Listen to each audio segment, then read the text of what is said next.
فاتحہ۔ اعوذ باللہ من الشیطان اللعین الرجیم، بسم اللہ الرحمن الرحیم۔ یا من ذکرہ شرف للذاکرین، الحمد للہ رب العالمین، والصلاة والسلام علی اشرف الانبیاء والمرسلین، سید العرب والعجم، جسمہ مقدس معطر مقدم، نور الہدا مصباح الظلم، شفیع الامم، صاحب الجود والکرم، مولانا ابو القاسم محمد حبیب علیہ الطیبین الطاہرین المعصومین المظلومین والشفیع المذنبین، اما بعد فقد قال اللہ سبحانہ وتعالی فی القرآن الکریم، بسم اللہ الرحمن الرحیم، وما تشاءون الا ان یشاء اللہ۔ صلوات پڑھیں۔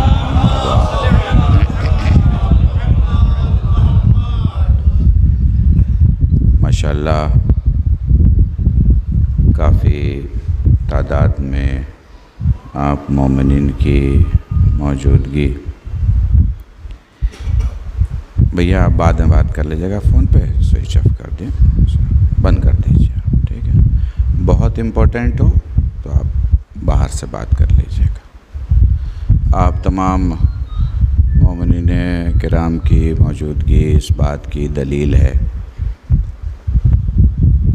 کہ جانے والی نے وہ نشانیاں چھوڑی ہیں جو نشانیاں آپ کو اہل بیت کے دروازے تک پہنچانے میں مددگار ہوتی ہیں۔ بہت پیسہ لوگ خرچہ کرتے ہیں مجمع بلانے کے لیے، پر مجمع وہیں جاتا ہے جہاں روح ضعیف نہیں ہوتی ہے۔ محسوس کر پائیں آپ، چاہے وہ مذہبی مجمع ہو، سیاسی مجمع ہو، حکومت کا مجمع ہو، ریاست کا مجمع ہو، نہ وہ مجمع مینیج کیا جاتا ہے، لیکن جہاں مجمع مینیج نہ کرنا پڑے، ماننا پڑے گا کہ اس کی زندگی نیک تھی۔ ٹھیک ہے؟ تھوڑا سا تلخ ہے،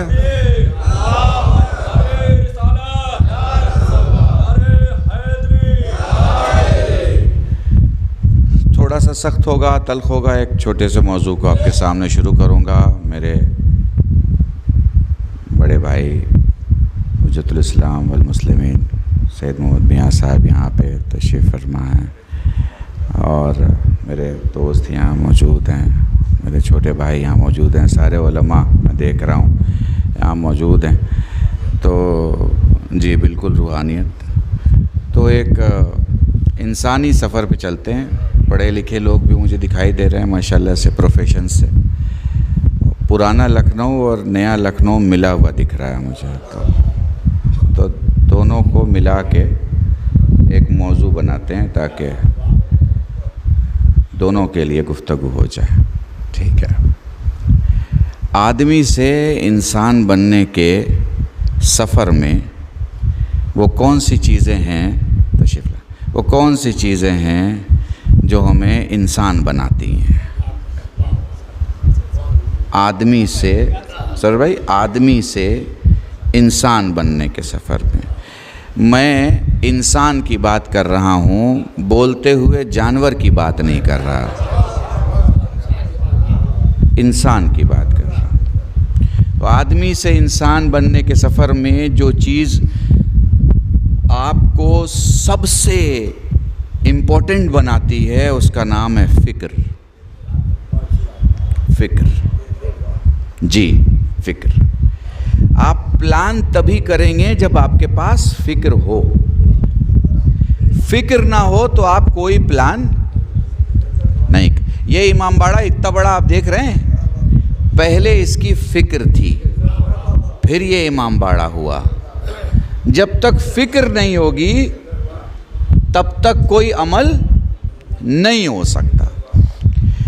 فکر دو چیزوں سے آتی ہے، ماں سے بھی آتی ہے اور باپ سے بھی آتی ہے۔ ایسے ہی سنتے رہیے، پوری مجلس تمام ہو جائے گی اور میں بھی محسوس کر پاؤں گا کہ میں نے آپ کے درمیان کچھ پڑھا. پوری توجہ چاہتا ہوں. فکر ماں سے بھی آتی ہے اور فکر باپ سے بھی آتی ہے. دونوں میں فرق ہے.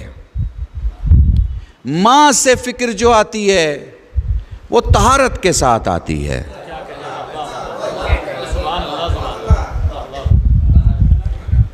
محسوس کر پائیے آپ، اگر ماں کا باب ادھورا ہے اور انسان بہت بڑا مفکر ہے تو وہ کہیں نہ کہیں خطا ضرور کرے گا. گفتگو میں کرے نہ کرے، سوچ میں ضرور کرے گا. کیونکہ گفتگو میں تو ممکن ہے کہ اس کی عقل کا پہرا ہے، وہ وہی بولے گا جو صحیح ہوگا. وہ نہیں بول سکتا جو وہ سوچ رہا ہے، وہ بولے گا جو وہ بولنا چاہتا ہے. ٹھیک ہے؟ تو ماں کی طرف سے بھی آئے گی اور باپ کی طرف سے بھی آئے گی. فکر آپ کو بلند کر دیتی ہے. کاسٹ، کلر، کریڈ، کلچر، ان سب سے اوپر لے آتی ہے. فکر آپ کو کمپنیوں میں بڑا مقام دلواتی ہے. فکر آپ کی تنخواہیں بڑھواتی ہے. فکر سماج میں آپ کا گریڈ بڑھاتی ہے. فکر محلے بدلواتی ہے. فکر شہر بدلواتی ہے. فکر ملک بدلواتی ہے. فکر ایک باغی کو حر بنا دیتی ہے.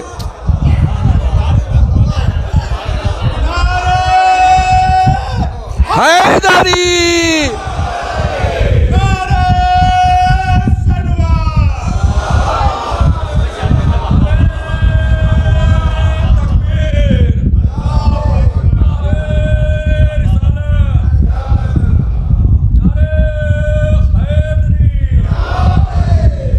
فکر ہے. یہ فکر ہے.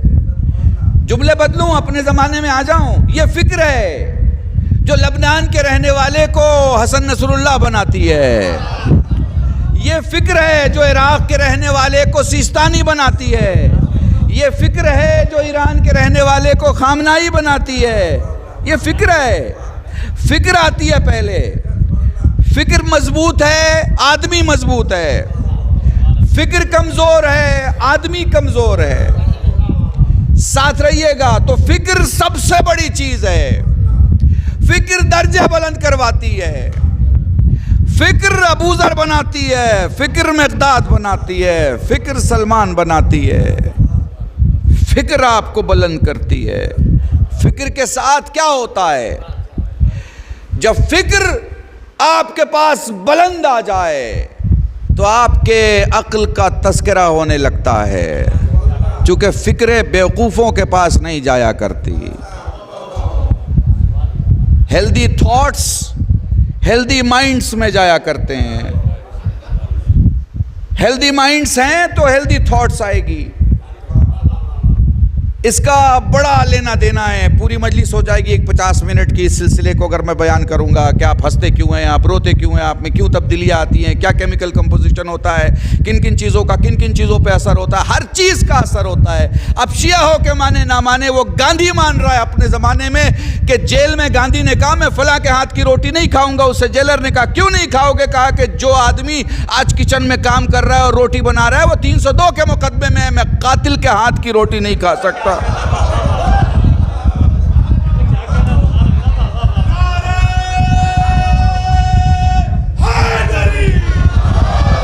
محسوس کر پا رہے ہیں آپ؟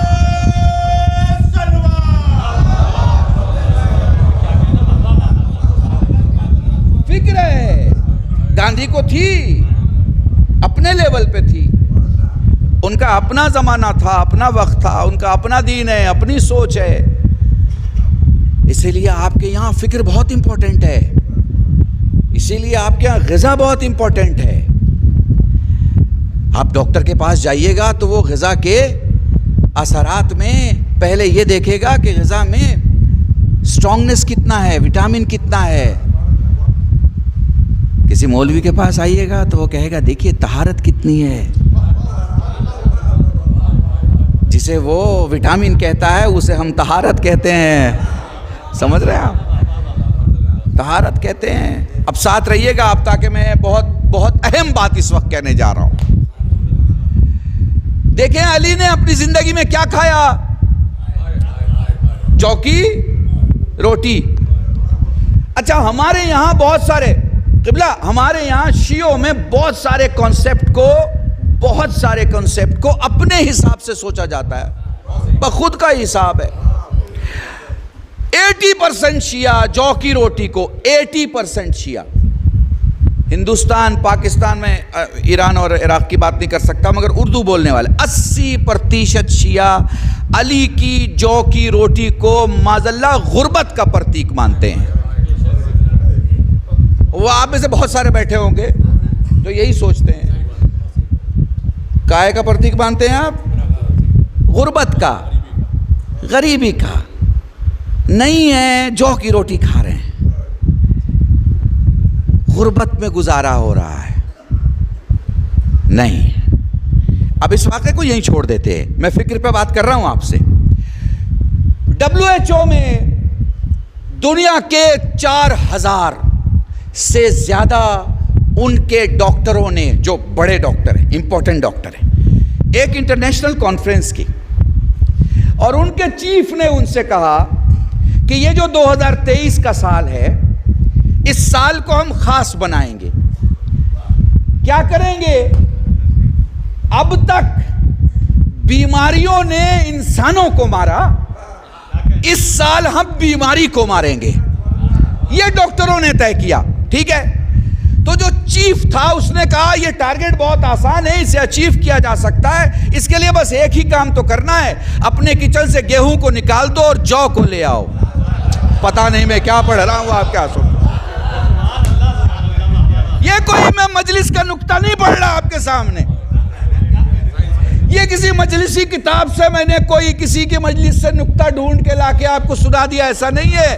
یہ آپ نیٹ پہ جائیں، ورلڈ بینک کے چیف نے نہیں بلکہ ورلڈ ہیلتھ آرگنائزیشن کے چیف نے، جس کی ذمہ داری ہے ہیلتھ سنبھالنا، بینک والے کی بات نہیں کر رہا، ہیلتھ والے نے اپنی کمیٹی میں یہ طے کیا کہ اگر بیماری کو مارنا ہے تو گیہوں نکال دو، جو لے آؤ. اب کچھ سمجھ میں آ رہی بات؟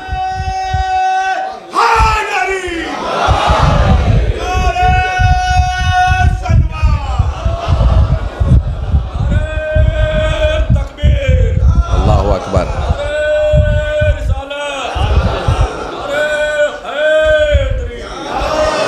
تو محسوس کیا آپ نے؟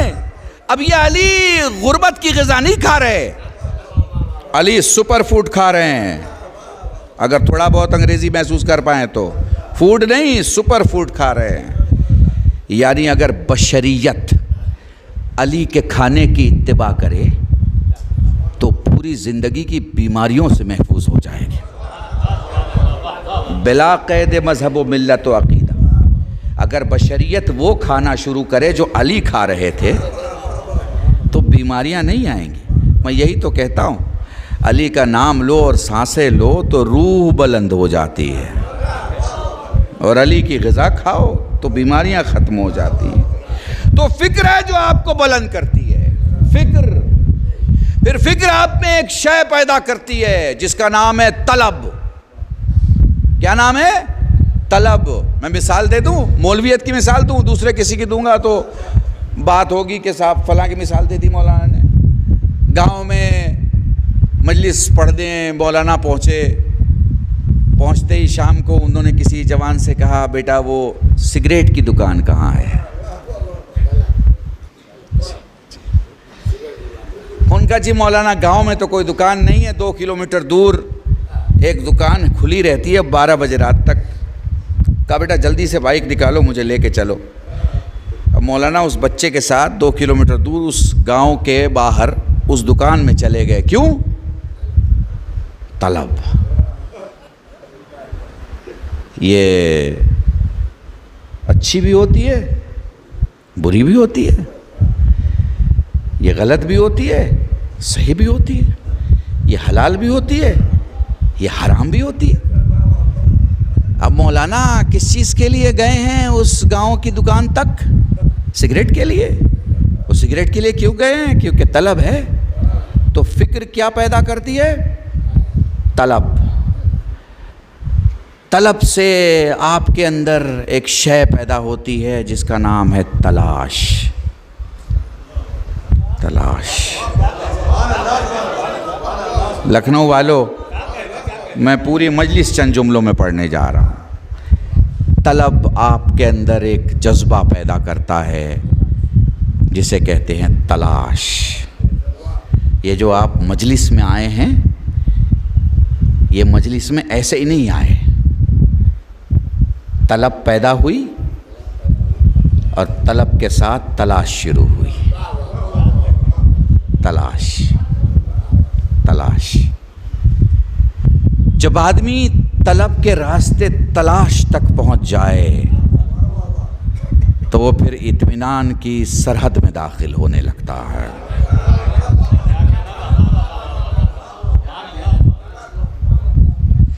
یقین جانو، دنیا میں امریکہ کا پاسپورٹ لینا یہ اچیومنٹ نہیں ہے.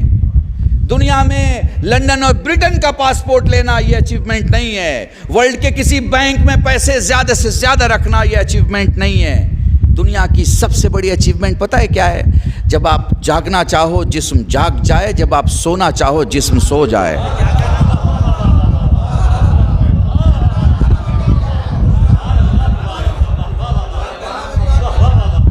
نہ جاگنے کے لیے آپ کو سہارے کی ضرورت پڑے، نہ سونے کے لیے آپ کو دوا کی ضرورت پڑے. یہ کب ہوگا؟ جب آپ مطمئن ہوں گے. مطمئن کب ہوں گے؟ جب تلاش پوری ہو چکی ہوگی. اب ایک جملہ کہنے جا رہا ہوں، اگر محسوس کر سکو قلب رشید کو. جب تلاش شروع ہوتی ہے، خود تلاش میں اتنی طاقت رہتی ہے کہ وہ آپ کو کہیں جانے نہیں دیتی. محسوس کر پا رہے ہیں؟ یعنی 4 چیزیں آپ ایک وقت میں تلاش نہیں کر سکتے. یہ آپ کے مینٹل بجٹ سے باہر کی بات ہے. مثلا ایک ماں کا ایک بچہ کھو گیا. بھائی پوری توجہ. کسی نے کہا فلاں گلی میں، مولانا پوری توجہ. اب ماں اس گلی میں جا رہی ہے، کس کو دیکھنے کے لیے؟ بچے کو. تلاش کس کی ہے؟ بچے کی. ماں زیور بہت پسند کرتی ہے، ماں کپڑے بہت پسند کرتی ہے، ماں مارکیٹنگ بہت پسند کرتی ہے، ماں گھومنا بہت پسند کرتی ہے، ماں بازار جانا بہت پسند کرتی ہے، گھر کا سارا سامان وہی لاتی ہے. مگر چونکہ تلاش میں گئی ہے بچے کے، خدا کی قسم اسے دکان دکھائی دے گی مگر دکان میں چیزیں نہیں دکھائی دیں گی. خدا کی قسم اسے راستہ دکھائی دے گا لیکن مارکیٹ دکھائی نہیں دے گی. خدا کی قسم اس پوری بھیڑ میں اسے بچے کے علاوہ کچھ دکھائی نہیں دے گا. وہ سارے چہروں میں بس اپنے بچے کو ڈھونڈ رہی ہوگی. سارے چہروں میں بس اپنے بچے کو ڈھونڈ رہی ہوگی. دکان ہوگا، راستہ ہوگا، مارکیٹ ہوگی، لائٹیں ہوں گی، کپڑا ہوگا، زیور ہوگا، مگر کچھ نہیں ڈھونڈے گی. تلاش کس کی ہے؟ تلاش کس کی ہے؟ تلاش کس کی ہے؟ صرف اور صرف بچے کی ہے. یعنی تلاش میں اتنی طاقت رہتی ہے کہ وہ آپ کی انگیجمنٹ کہیں دوسری جگہ ہونے ہی نہیں دیتی ہے، آپ کو روک کے رکھتی ہے. پتا چلا جو کربلا کی تلاش میں ہے پھر وہ کسی اور شہر میں نہیں ملتے.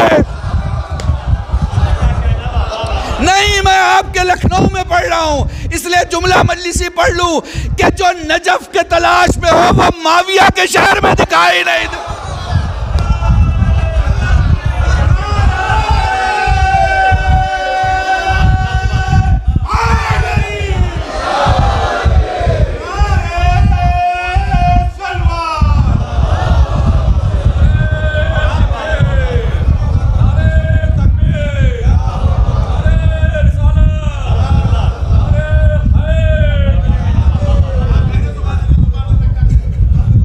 محسوس کر پا رہے ہیں آپ؟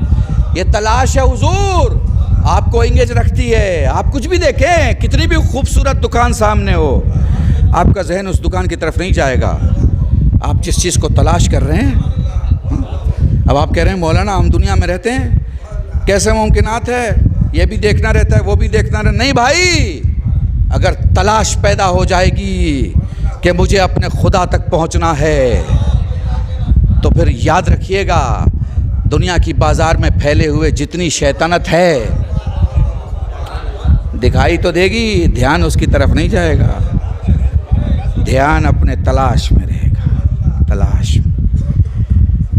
خدا کی قسم آپ کو اہل بیت نے شروع سے ایک تلاش دی ہے، تلاش۔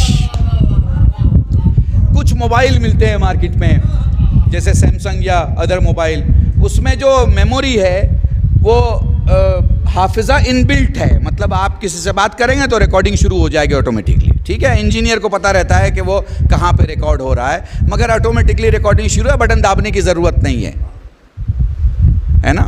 بالکل اسی طرح اللہ نے اپنی تلاش آپ کے اندر ان بلٹ رکھا ہے، یعنی آپ کو جو بنایا ہے نا، تو آپ کی بناوٹ میں اپنی تلاش چھوڑ دی ہے۔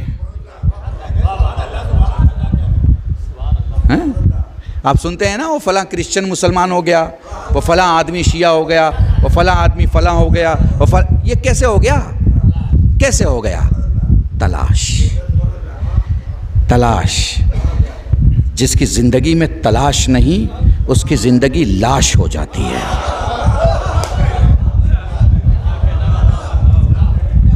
تلاش، تلاش۔ خدا کی قسم یہ ایک ایسی چیز ہے جو صرف مذہبی لوگوں میں ہی نہیں رہتی، دنیا میں بھی دکھتی ہے۔ آپ دیکھیے R&D ڈپارٹمنٹ ہوتا ہے ہر بڑی کمپنی کا، اس R&D ڈپارٹمنٹ میں وہ یہ ریسرچ کرتے ہیں کہ ان کے پاس 9 مہینے میں اتنا پیسہ آنے والا ہے، اس پیسے کو وہ کس نئے پروجیکٹ میں لگائیں جس کی وجہ سے ان کی انکم پہلے سے بڑھ جائے۔ تلاش، کچھ درہم کی تلاش میں، کچھ دینار کے، کچھ ترقی کی تلاش میں، کچھ دنیا کے۔ ہم وہ لوگ ہیں، ہماری تلاش حسین ہے، ہماری تلاش حسین کا خدا ہے، ہماری تلاش علی ہے، ہماری تلاش علی کا مالک ہے، ہماری تلاش نبی ہیں، ہماری تلاش نبی کا خدا ہے۔ اس تلاش میں جب آپ آگے نکلیں گے تو پھر ایک جذبہ آپ کے اندر پیدا ہوگا جس جذبے کو عشق کہتے ہیں، عشق کہتے ہیں۔ وہ جو اپنے بچے کو ڈھونڈ رہی ہے اور وہ دکانوں سے گزر رہی ہے اور اسے کچھ نہیں دکھائی دے رہا، تو یہ کس بنیاد پر؟ کیونکہ اسے اپنے بچے سے عشق ہے، محبت نہیں۔ محبت تو بہت سے لوگوں کو بہت سے لوگوں سے ہوتی ہے، کئی بار ہوتی ہے، بکتی ہے، چھوڑی جاتی ہے، دی جاتی ہے۔ عشق، عشق عزیزان ہر شے کا بدل ہے، عشق کا بدل نہیں ہے۔ محسوس کر پا رہے ہیں؟ یہ اللہ نے ایک ایسی شے انسانوں میں دی ہے جس کا کوئی بدل نہیں ہے، جیسے روح کا کوئی بدل نہیں ہے۔ دماغ کے کئی بدل ہیں، آپ کے پاس آرٹیفیشل انٹیلیجنس آ گیا ہے، آپ کے پاس بہت ساری چیزیں ہیں، کانشیس ہے، سب کانشیس ہے، تھوڑی سمجھ ہے، زیادہ سمجھ ہے، خرد ہے، دانش ہے، بہت ساری چیزیں ہیں، عقل کے بہت سارے مرحلے، بہت سارے گریڈ ہیں۔ روح کے نہیں ہیں، عشق کے نہیں ہیں۔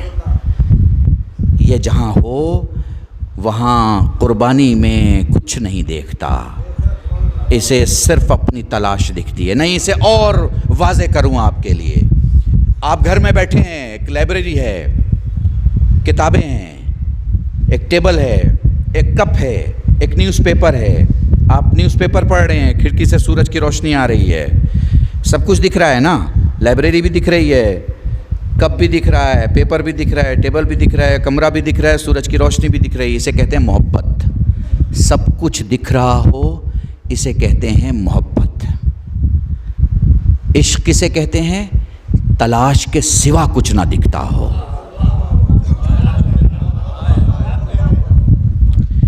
تلاش کے سوا کچھ نہ دکھتا ہو۔ اب اسے اور آسان کر دوں، جیسے اسی جوان سے کہوں جو یہ کہہ رہا ہے کہ مجھے سب کچھ دکھائی دے رہا ہے، اس سے میں کہوں میں نے تجھے بلند کیا اور تجھے سورج کے سامنے رکھ دیا، اب بتا تجھے کیا دکھائی دے رہا ہے؟ تو وہ کہے گا مولانا مجھے سورج کے علاوہ کچھ نہیں دکھائی دے رہا ہے۔ سمجھ میں آیا؟ ہم اللہ سے محبت کرتے ہیں، حسین خدا سے عشق کرتا ہے۔ حسین کو خدا کے علاوہ کچھ نہیں دکھائی دے رہا۔ ہم پہ جب قربانیوں کے امتحانات کھلتے ہیں، دیے جاتے ہیں، پڑھتے ہیں، تو پھر ہم یہ دیکھتے ہیں کہ ہم کیا قربانی دے سکتے ہیں اور کس سے بچ سکتے ہیں.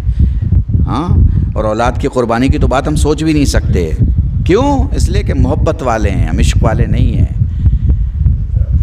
اسی محبت کی دنیا میں میاں بیوی کی محبت بڑی مشہور، اللہ نے اولاد دے دی. اب جائیے ان سے پوچھئے کہ بڑی محبت تھی آپ کی تو گلیوں میں چرچے تھے آپ کے، اب بتائیے اولاد کی محبت زیادہ یا آپ کی محبت؟ تو کہیں گے مولانا کیا بات کر رہے ہیں، کہاں ہماری محبت کہاں اولاد کی محبت. تو جیت گئی نا اولاد کی محبت، بڑی ہو گئی نا اولاد کی محبت. تو یہ محبتیں اولاد کی محبت کے سامنے ختم ہو جاتی ہیں. مگر جب عشق ہو تو علی اکبر جیسے بیٹے کی قربانی دینے میں حسین کے پاؤں نہیں کانپتے.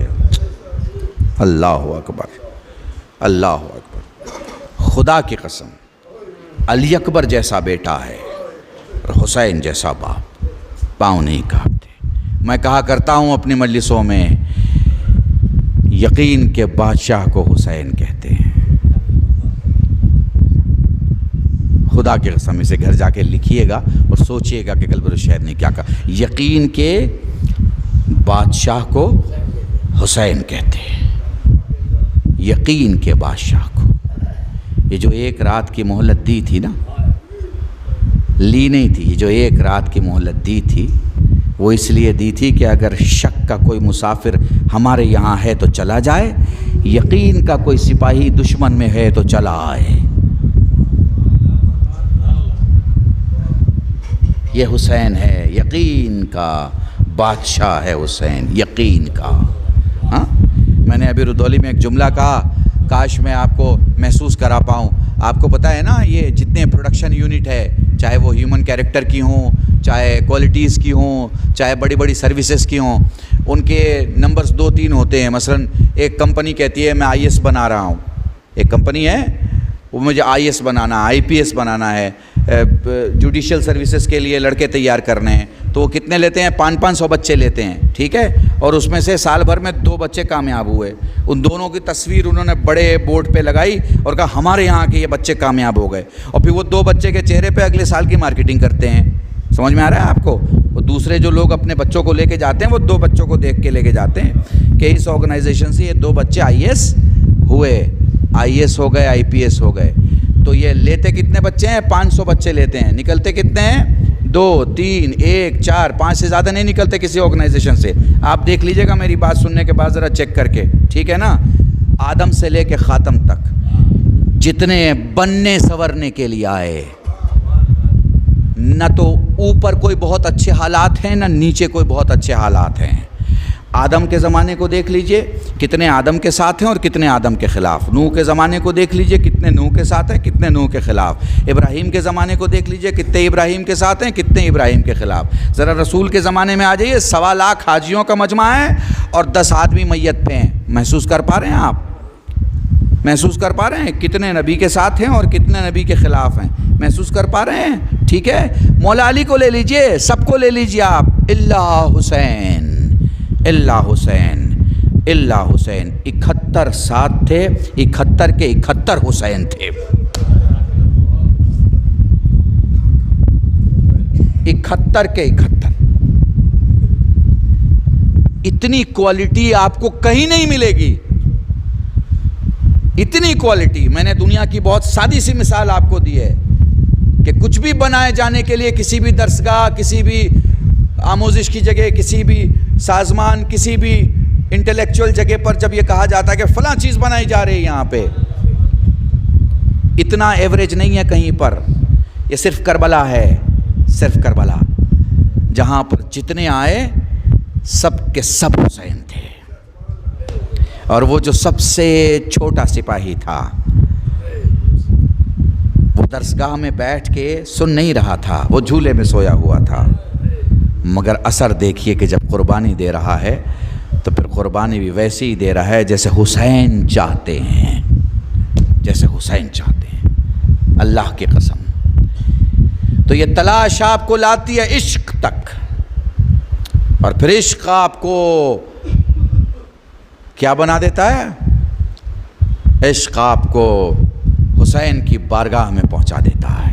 حسین کی بارگاہ جہاں سب مطمئن ہیں، جہاں ایوریج بہت ہائی ہے، جہاں کوئی نقص نہیں ہے، جہاں کمال ہی کمال ہے، جہاں صفت ہی صفت ہے۔ اللہ کی قسم مجھے ابھی ایک بات ذہن میں آ گئی، ربط مصائب کے پہلے میں چاہتا ہوں کہ آپ کو سناتا چلوں۔ دیکھیں، دنیا کی بہت ساری برائیاں آپ کو کرتے ہوئے لوگ ملیں گے، اور دنیا کی برائیاں مولا کے حوالے سے کریں گے۔ مولا نے بری دنیا کی برائی کی ہے، دنیا کی برائی نہیں کی ہے۔ مولا نے دولت میں حرام دولت کی برائی کی ہے، حلال کی نہیں کی ہے۔ مولا نے لٹیروں کو لٹیرا کہا ہے، امینوں کو لٹیرا نہیں کہا ہے۔ آپ کو اسی دنیا میں اپنی جنت بنانی ہے، اسی دنیا میں اپنے مراتب بنانے ہیں، اسی دنیا میں نیکی کی کھیتیاں کرنی ہیں، اسی دنیا میں آخرت بنانی ہے، اسی دنیا میں پڑوس کے بچوں کی اگر مدد کر سکتے ہیں تو کرنا ہے، اسی دنیا میں نیکیاں کرنی ہیں۔ کسی نے کہا مولا اس دنیا سے آپ کو کیا اچھا لگتا ہے جو علی ابن ابی طالب کو پسند ہے؟ فرمایا 2 قدم، ایک وہ جو خدا کی عبادت کے لیے اٹھ رہا ہو، دوسرا جو بندے کی مدد کے لیے اٹھ رہا ہو۔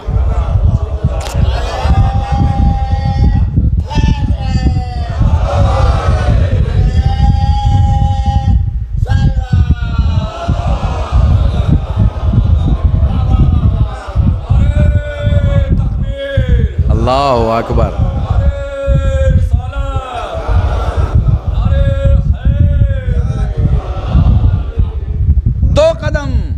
ایک جو اللہ کی عبادت کے لیے، دوسرا جو غریبوں کی مدد کے لیے۔ وہ آج کل پتہ نہیں، کوئی کسی کے پاس مدد لینے گیا، ان کا جی نہیں ہے، ایک تو دیا بھی نہیں، دوسرے اپنے دوست کو فون کر کے بتا رہے ہیں فلانے آئے تھے۔ ڈرو، تم دنیا میں کسی کی مدد نہیں کرو گے، آخرت میں تمہاری مدد نہیں ہوگی۔ مدد کرو، انسانوں کی مدد کرو۔ مولا اور کیا پسند ہے؟ کہا 2 قطرے،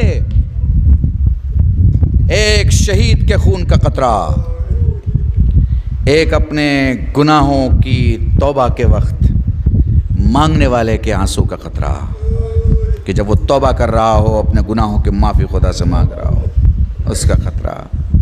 مولا اور کیا پسند ہے؟ کہا 2 گھوٹ، 2 قدم، 2 قطرہ، 2 گھوٹ، ایک غصے کا گھوٹ اور ایک صبر کا گھوٹ۔ یہ اہل بیت کا کمال ہے، لفظوں میں زندگی کا درس دے دیتے ہیں، جو کتابیں پڑھنے والوں کو نہیں دے پاتی، وہ علی کا ایک خطبہ دے دیتا ہے۔ درود پڑھیں محمد وا۔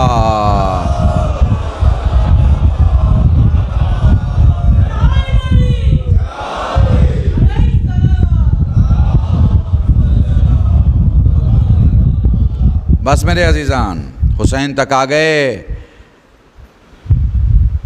تو چلتے ہیں کربلا، اس دعا کے ساتھ کہ جن لوگوں نے زیارت کی ہیں مولا ان کی زیارت کو قبول کرے، اور جنہوں نے زیارت نہیں کی مولا ان کی زندگی میں ایسے معاملات ٹھیک کرے کہ انشاءاللہ وہ اس سال زیارت کو جائیں، انشاءاللہ زیارت کو۔ خدا کی قسم جائیں، آپ کربلا جائیں، کربلا جائیں، زیارت کریں، حسین کی بارگاہ میں جائیں، حسین کی بارگاہ میں جائیں گے تو آپ دوبارہ جی جائیں گے، آپ دوبارہ جی جائیں گے۔ دیکھیں، کوئی 6 کروڑ کا بدن آپ لے کے گھومتے ہیں، 6 کروڑ کا کم و بیش۔ انڈیا بنگلہ دیش کی مارکیٹ بتا رہا ہوں، امریکہ کی نہیں۔ یہ جو ہاتھ پاؤ آنکھ ناک بدن خد و خال، یہ جو چمڑی بمڑی یہ جو لے کے آپ گھوم رہے ہیں، 6-7 کروڑ کا، $1 ملین کا، غریب لوگوں کی مارکیٹ بتا رہا ہوں، ہمارے اور آپ کی۔ اس کو ریوائز کرنے کے لیے، ری جنریٹ کرنے کے لیے، ایجنگ فیکٹر اس میں پیدا کرنے کے لیے، نئی ارجا، نئی شکتی، نئے وٹامن، نئی طاقتیں، نئی عزتیں اس جسم کو دینے کے لیے آپ کو کوئی 15-20 لاکھ سے نیچے کا پیکیج نہیں ملے گا. اس سے نیچے کا پیکیج آپ کو 15-20 لاکھ روپے سے نیچے کا نہیں ملے گا. جو آپ 1-2 مہینہ 3 مہینہ اگر کسی آرگنائزیشن میں رہ کے آئیں گے تو وہ سرٹیفکیٹ دے گا کہ ہم نے آپ کے ہارٹ کو اس پرابلم سے نکال دیا, کڈنی کو اس پرابلم سے نکال دیا, لنگس کو اس پرابلم سے نکال دیا, باڈی کو اس پرابلم سے نکال دیا. 20-1 لاکھ روپے سے نیچے کا کوئی پروگرام نہیں ملے گا. مگر ایک کربلا کی ٹکٹ لے لو, ساری مصیبتیں دور ہو جائیں گی. ایک کربلا کی ٹکٹ لے لو, آپ جاؤ. لوگ تو جسم کو طاقت دیتے ہیں, حسین روح کو طاقت دیتا ہے.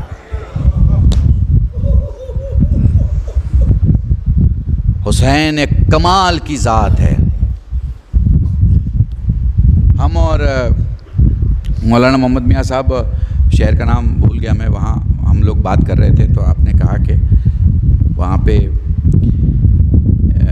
امام وقت کی حکومت دکھتی ہے. تو میں اربعین میں کبھی نہیں گیا تھا, اللہم صلی علی محمد و آل محمد, تو میں اربعین میں کبھی نہیں گیا تھا. تو یہ پتہ چلا کہ وہاں جو لوگ جو خواہش کرتے ہیں وہ پوری ہو جاتی. کسی نے کہا بھائی ہمیں چائے چاہیے تو اس کو چائے مل جاتی ہے. ہمیں مثلا خواہش ہو گئی کہ ہمیں لکھنؤ کی کوئی بریانی اویلیبل کرا دیتا تو کوئی 5 منٹ میں ہی وہ لکھنؤ کی بریانی مل جاتی ہے. تو ایسے حالات وہاں رہتے ہیں. نجف سے کربلا جب آپ پیدل چلتے ہیں اس وقت کے موقع پر, تو مجھے یاد ہے ہم لوگ ریلوے پہ تھے, مولانا نے کہا کہ یہ بالکل وقت کے امام کی حکومت کی ایک چھوٹی سی مثال ہے کہ شیعہ جو چاہے گا وہ ہو جائے گا. مولا کا چاہنے والا جو چاہے گا وہ ہو جائے گا. اس کی جیتی جاگتی مثال کیا ہے؟ اس کی جیتی جاگتی مثال ہے یہ نجف سے کربلا کے درمیان یہ دوڑتی ہوئی انسانوں کی سب سے بڑی فوج جو بشریت کے بقا کے لیے جیتی ہے, جو بشریت کو سر کا تاج بنا کے رکھتی ہے, جو بشریت کی عزت کرتی ہے, جو انسانیت کی عزت کرتی ہے. میں گیا, میں نے ایک چیز دیکھی مولانا, پولیٹیکل اور مذہبی دماغ دونوں ایک ساتھ کام کر رہا تھا. تو میں نے کہا بھائی تعداد کتنی ہے؟ لوگوں نے کہا کہ 3.5 کروڑ ہے, 4.5 کروڑ ہے, 4 کروڑ ہے. میں نے ایک بڑی عجیب چیز محسوس کی کہ 4 کروڑ کی آبادی کو پانی دینے والے زیادہ ہیں, لینے والے کم ہیں. محسوس کیجئے گا لفظوں کو, میں لفظوں کا خطیب ہوں. پانی دینے والے زیادہ ہیں, لینے والے کم ہیں. کھانا دینے والے زیادہ ہیں, کھانا لینے والے کم ہیں. سروسز دینے والے زیادہ ہیں, سروسز لینے والے کم ہیں. تو پھر یہ کون چلا رہا ہے؟ یہ کون چلا رہا ہے؟ جب 4 کروڑ کی تعداد پہنچی ہوئی ہے, اسے سروسز دینے والے زیادہ ہیں, لینے والے کم ہیں, تو کون چلا رہا ہے؟ میں نے سوچا ایران چلا رہا ہوگا. ایران نے کہا نہیں ہمارا کوئی لینا دینا نہیں. میں نے سوچا عراق چلا رہا ہوگا. ہم نے دیکھا جس کی خود کی آبادی 3.5 کروڑ ہے وہ کیا 4.5 کروڑ کو سنبھالے گی؟ پھر ذہن میں آیا قلب رشید وقت کا امام دکھا رہا ہے, تم آبادیوں کو مت دیکھو, اپنے مولا کو دیکھو. جتنے آتے چلے جائیں گے ہم سنبھالتے چلے جائیں گے. درود پڑھا محمد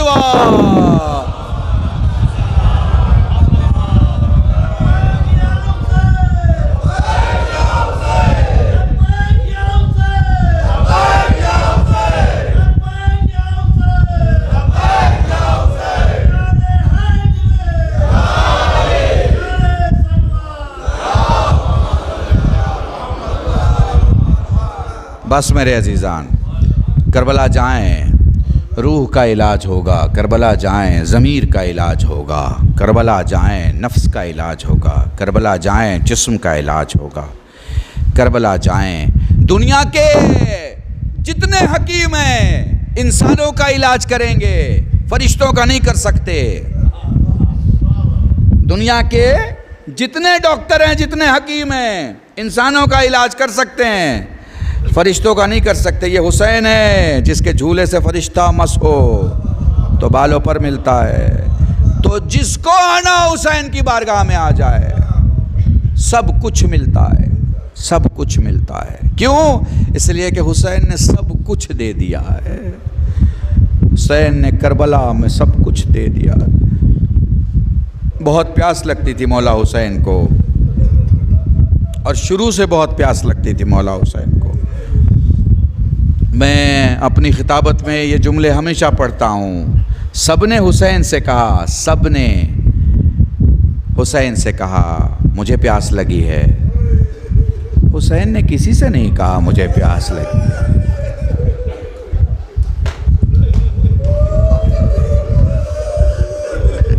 کسی نے کہا ماموں پیاس مارے ڈالتی ہے، چچا پیاس مارے ڈالتی ہے۔ مدینے کا ایک واقعہ سناؤں آپ کو، مجھے معلوم ہے آپ تڑپ کے روئیں گے۔ مدینے کی بازار میں باپ بیٹے دونوں ساتھ ہیں۔ حسین نے اپنے علی اکبر سے کہا لال کچھ مانگ۔ بابا جو بھی خواہش ہوتی ہے پھوپھی پورا کر دیتی ہے، میرے لال میری خواہش ہے کچھ مانگ۔ مدینے میں انگور کا موسم نہ تھا، فرمانے لگے بابا انگور کی خواہش ہو رہی ہے۔ حسین نے ہاتھ اٹھائے، جنت سے انگور منگایا، علی اکبر کے سامنے پیش کیا۔ یہی علی اکبر ہے، یہی حسین ہے، مگر زمین بدل گئی ہے، اب مدینہ نہیں اب کربلا ہے۔ یہی علی اکبر اپنے بابا سے کہہ رہے ہیں بابا پیاس مارے ڈالتی ہے۔ بڑے آرام سے مصائب پڑھوں گا۔ سائل مولا سے سوال کرتا ہے کیسے روئیں؟ کہ آنسوؤں کا وہ قطرہ جو آنکھوں سے باہر نکلے، مومن کا جو داڑھی کے بال تک آئے، وہ صالحین کا جو سینے تک آئے، ہم اماموں کا۔ سائل کہتا ہے مولا جس میں آواز بلند ہو جائے، کہا میری دادی فاطمہ زہرا۔ اس لیے جب بھی رویا کرو بآواز بلند رویا کرو۔ اپنی 35 سال کی خطابت میں 22-23 سال سے یہ جملہ پڑھتا ہوں، جب کہیں میت ہوتی ہے تو 3 قسم کے رونے والے ہوتے ہیں۔ ایک گلی والا روتا ہے، ایک پڑوس والا روتا ہے، اور ایک گھر والا روتا ہے۔ حسین پر کبھی پڑوس والوں کی طرح نہ رونا، گلی والوں کی طرح نہ رونا، گھر والوں کی طرح رونا۔ پڑھ دیا میں نے آپ کے سامنے۔ میں ابھی تازی دلیل آپ کو دیتا ہوں، شاید کچھ سوالوں کے جواب ہو جائے، میرے جوانوں کو اچھا لگے گا۔ عالم اہل سنت ہے مولانا قاسمی، ممبر آف پارلیمنٹ ہوا کرتے تھے کانگریس سے بہار کے۔ ان سے کسی سنی جوان نے سوال کیا مولانا وہ شیعہ جو سینے پہ ہاتھ مار کے چلا کے حسین پہ روتا ہے، اس کے بارے میں آپ کا کیا خیال ہے؟ وہ کہتے تو نے میتوں کو گھر کے باہر دیکھا ہے؟ کہا ہاں دیکھا ہے۔ کہا تو نے یہ دیکھا ہے کہ جب گھر کے باہر میت ہوتی ہے لوگ دھیرے دھیرے روتے ہیں، لیکن جیسے ہی میت گھر میں جاتی ہے لوگ چلا کے روتے ہیں؟ کوئی کہتا ہے ہائے رے میرا جوان، کوئی کہتا ہے ہائے رے میرا بھائی، کوئی کہتا ہے ہائے رے میرا بابا۔ تو جو چلا کے سینے پہ ہاتھ مار کے روئے وہ جانے والے کا سب سے قریبی ہوتا ہے۔ جب بھی تو بھیڑ میں کسی کو چلا کے حسین کو روتا ہوا دیکھ تو سمجھ جانا کہ یہ حسین کا قریبی رو رہا ہے۔ جزاکم اللہ، خدا تمہیں کوئی غم نہ دے سوائے غم سید الشہداء کے۔ اس لیے جب بھی رویا کرو بآواز بلند رویا کرو، یہ نہ دیکھا کرو تمہیں کون دیکھ رہا ہے۔ میں تمہیں کیسے بیان کروں، کربلا کی مصیبت کبھی ختم نہیں ہو سکتی۔ جزاکم اللہ، چلو اس ذات کے پاس لے کے چلتا ہوں۔ ساری قربانیوں کو دینے کے بعد حسین خیمے میں پلٹے، السلام علیک یا زینب یا ام کلثوم یا رقیہ یا سکینہ علیکن منی سلام۔ بڑی عجیب سی کیفیت ہے نا، سب کو سلام کے علامہ مقدس زنجانی فرماتے ہیں 4 سال کی سکینہ نے بابا کی طرف ہاتھوں کو پھیلایا، بابا سینے سے لگا لے۔ حسین نے بازو اٹھائے، سکینہ نے طواف کیا مگر آگے نہ آئی۔ لاڈلی آگے کیوں نہیں آ رہی ہے؟ بابا تیرا جسم پہ کوئی خالی جگہ نہیں ہے۔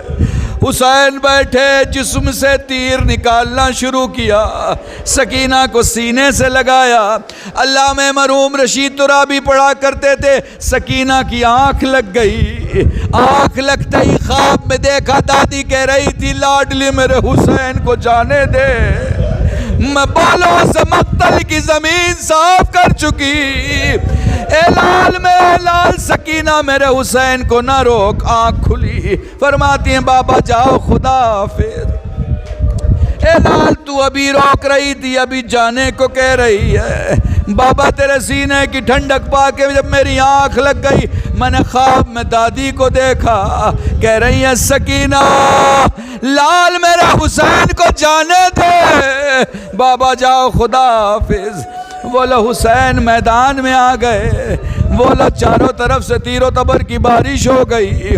ہمارے ایک بزرگ عالم دین علامہ حافظ کفایت حسین صاحب مرحوم کو نقل کر رہا ہوں، فرمایا کرتے تھے تلے زینبیہ کی بلندی پہ کھڑے ہو کہ زینب کہتی ہے آسمان مجھے میرا حسین دکھائی نہیں دیتا، اے ذوالجناح مجھے میرا حسین دکھائی نہیں دیتا، اے زمین کربلا بتا تو صحیح میرا حسین کہاں ہے؟ ابھی زینب نے پکارا ہی تھا، ادھر حسین پوری طاقت سے خود کو شکل سجدہ میں تبدیل کر رہے تھے۔ جسم جیسے ہی شکل سجدہ کی حالت میں آیا، دھیرے دھیرے حسین نے خود کو زمین کربلا کی طرف دھکیلنا شروع کیا۔ جیسے جیسے حسین اپنے جسم کو زمین کی طرف لا رہے تھے، سامنے کے تیر پیٹھ کے پیچھے سے نکل گئے۔ جزاکم اللہ۔ کونی کی طاقت سے حسین نے گردن کو اٹھایا، گردن کو اٹھا کے اٹھتی زمین کربلا سے پوچھا تو کیوں بلند ہو رہی ہے؟ زمین کربلا کہتی ہے مولا زینب پکار رہی ہے۔ فرماتے ہیں واپس پلٹ زینب میرے زخموں کو نہیں دیکھ سکتی۔ اے مولا جب زخموں کو نہیں دیکھ سکتی پھر 70 قدم کے فاصلے میں کٹتی ہوئی گردن کیسے دیکھے گی؟ اے مولا اکیلی زینب نہیں ہوگی، 4 سال کی سکینہ بھی ہوگی۔ ہائے کربلا، ہائے عاشورہ۔